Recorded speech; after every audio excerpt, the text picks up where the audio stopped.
Muy buenos días, estimados seguidores de estas cápsulas, microcápsulas jurídicas semanales de Cultura Jurídica Televisión. Recuerden que el objetivo de estas microcápsulas pues es el fomentar la cultura jurídica de la sociedad. Y bueno, pues la Red de Abogados Puebla pues contribuye precisamente en que se fomente esta cultura jurídica. La semana pasada pues tuvimos hechos de trascendencia, quizá el más significativo, el 16 de septiembre, la conmemoración de la independencia de México en 1810, sin duda pues una fecha muy importante a nivel social, a nivel jurídico. Recordemos que pues héroes como Miguel Hidalgo, como José María Morelos y Pavón, que en lo particular es uno de mis héroes favoritos por todo lo que contribuyó, sobre todo a las constituciones en las que él participó, donde pues finalmente se abole la esclavitud y se tiene pues los primeros pasos para la plena igualdad pues de los seres humanos, y que posteriormente es retomado por convenciones y tratados internacionales.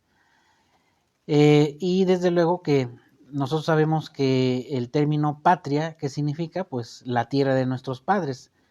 Muchas veces se saca de contexto cada que hay la conmemoración del grito de independencia, se saca de contexto, de significación este tema, que es un tema histórico muy relevante para cualquier país que obtiene su independencia, en este caso de México, de la corona española.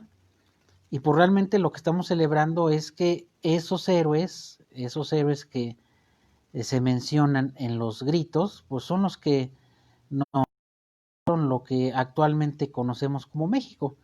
Por eso es patrium viene de un latinismo que es la tierra de nuestros padres.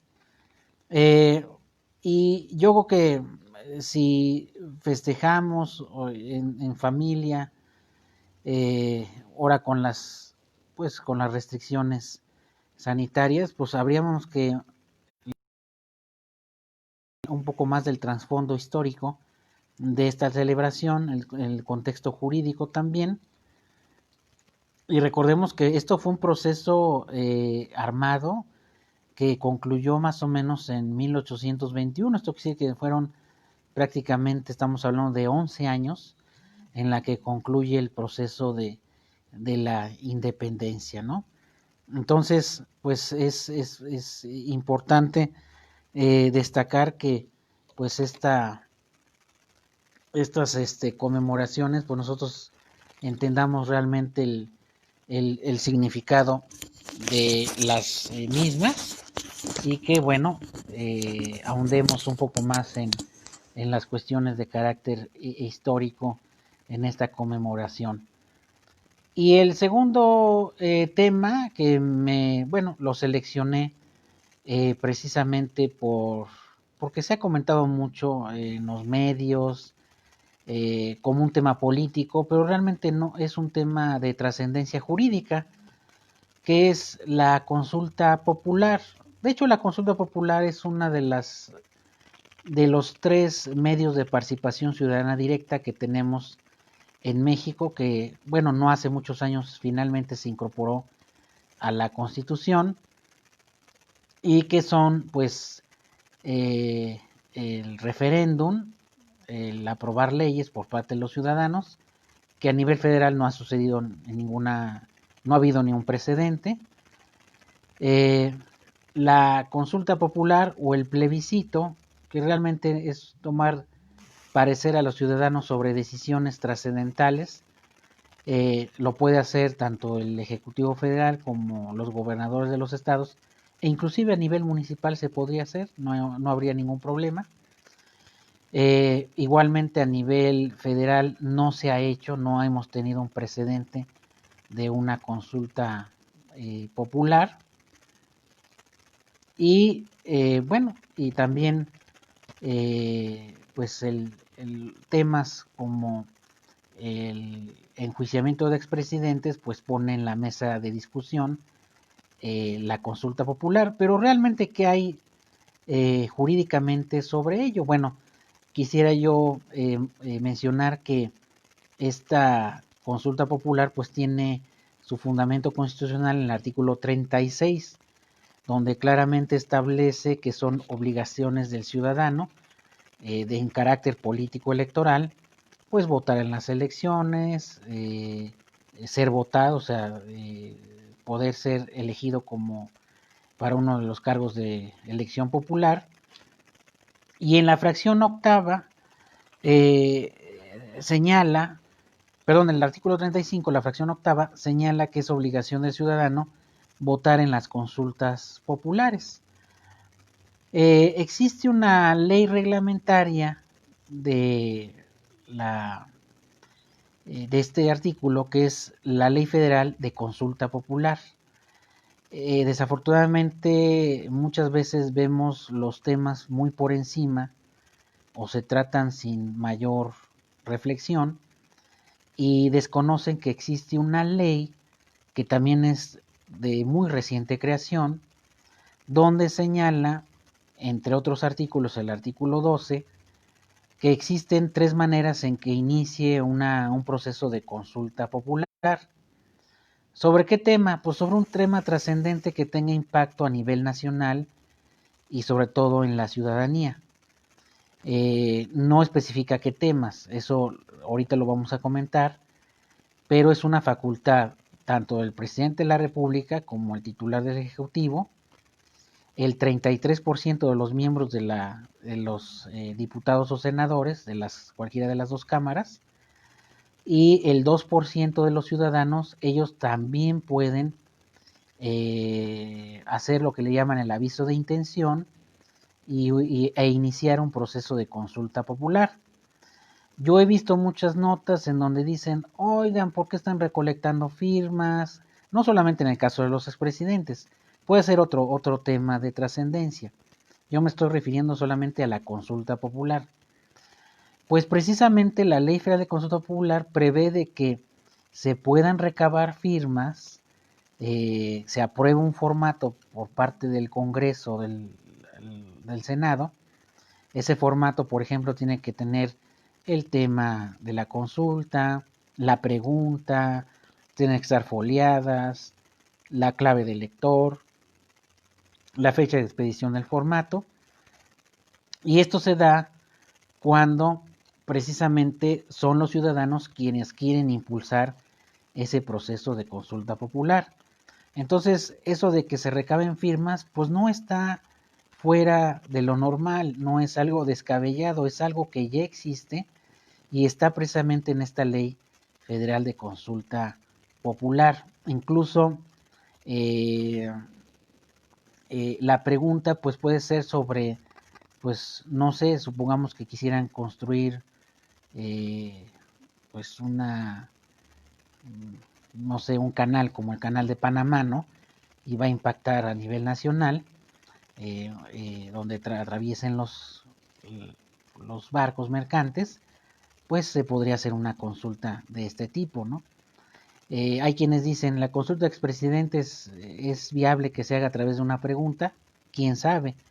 Hasta ahorita no hemos tenido un precedente sobre la cual podamos decir que algún tema de trascendencia lo es o algún otro tema no lo sea, ¿no? En este caso, específicamente la semana pasada, el presidente de la República, el titular del Ejecutivo, turnó esa intención de formular esa consulta popular, y el proceso que la misma ley establece es que el presidente lo turna a la mesa directiva del Congreso, y esta la recibe y la envía a la Suprema Corte. ¿Por qué la tiene que enviar a la Suprema Corte? Simplemente para revisar que si la pregunta se ajusta a lo que establece la Constitución, o sea, la pregunta es constitucionalmente viable, que no sea insidiosa, que no provoque confusión, etcétera. Pero ¿esto de dónde sale? Bueno, pues sale de la Ley Federal de Consulta Popular, ¿no?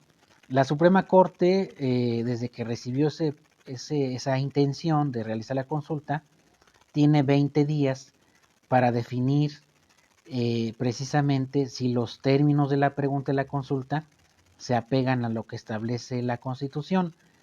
¿Qué pasaría si la Corte dice, no, pues esta pregunta no se ajusta a la Constitución y no es viable? Pues se archiva el procedimiento de consulta y esto no impide que se pueda iniciar otro procedimiento. ¿Qué pasa si la Corte en ese término que le da la ley resuelve que la pregunta es constitucional? Bueno, se publica en el Diario Oficial de la Federación, se notifica al INE y se lanza la convocatoria para la consulta popular, ¿no?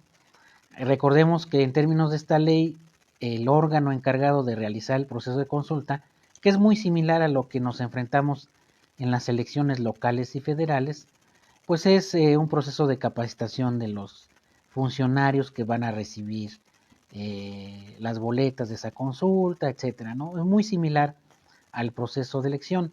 De hecho, si se aprobara la pregunta que se envió por parte del presidente en estas fechas, que estamos ya a días de que se resuelva, la Corte resuelva si es la pregunta viable, se celebraría en la próxima elección federal, que en este caso sería la elección intermedia el próximo año. Aparte de elegir de la renovación de la Cámara de Diputados y otros cargos a nivel local, también se celebraría esa consulta, así como nos dan las papeletas para elegir diputados o en los estados en los que habrá elección, pues así también nos darían la boleta con la pregunta y el ciudadano y que exclusivamente se señalaría sí o no a esa pregunta, porque no es una pregunta abierta, es una pregunta cerrada. ¿Está usted de acuerdo en qué? Y ya el tema de esa trascendencia. En este caso, en el tema de la consulta que se envió, ¿está usted de acuerdo en que se enjuicien a los expresidentes siguiendo el debido proceso, etcétera? Y hay el ciudadano mayores de 18 años que estén inscritos en el padrón, en el registro de electores y además tengan su credencial, pues van a poder votar sí o no a esa pregunta.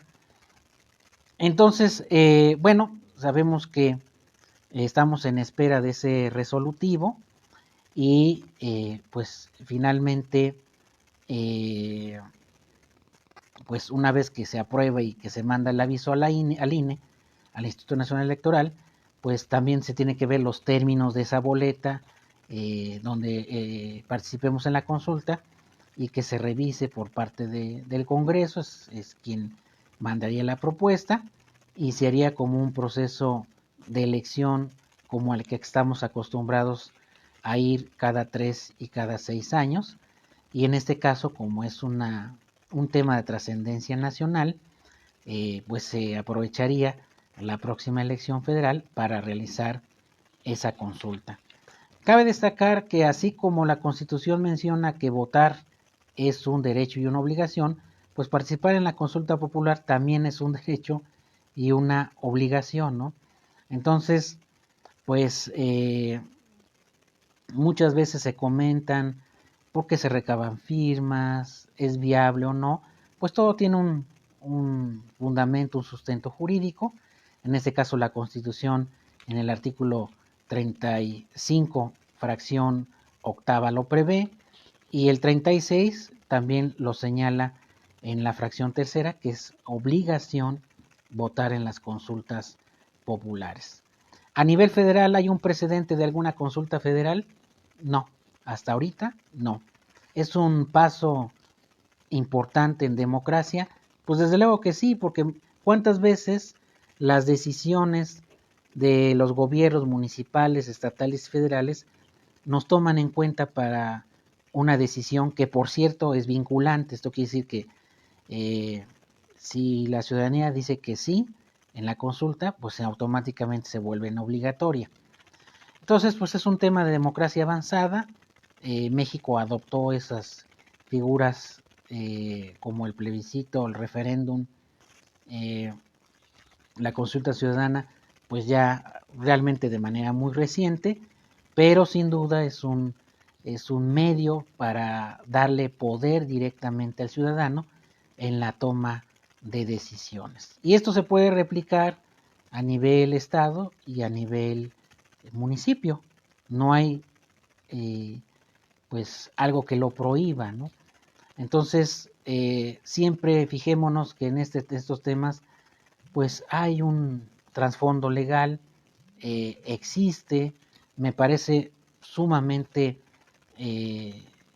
pues avanzado y además me parece muy bueno que se hagan estos procesos de consulta, no solamente para el tema que se está mencionando, sino para cualquier otro tema de trascendencia en donde suframos las consecuencias, ya sea negativas o positivas de una decisión, pues se nos tome en este caso parecer, como es el comentario del día de hoy respecto de la Ley Federal de Consulta Popular.